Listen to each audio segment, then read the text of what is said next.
तहाई साड़ी दिहल पापा जी के, गाड़ी दिहल पापा जी के। जौना पर घूमी तू ऐस करेला, कबहू खर्च नहीं कैस करेला।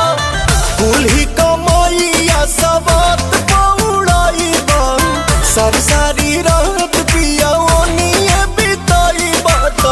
अपन भोजन ना बसियती आहो राजा, मांगे ना सेनुराटी कवैती आहो राजा, कबो ना बियाह बारा चैती।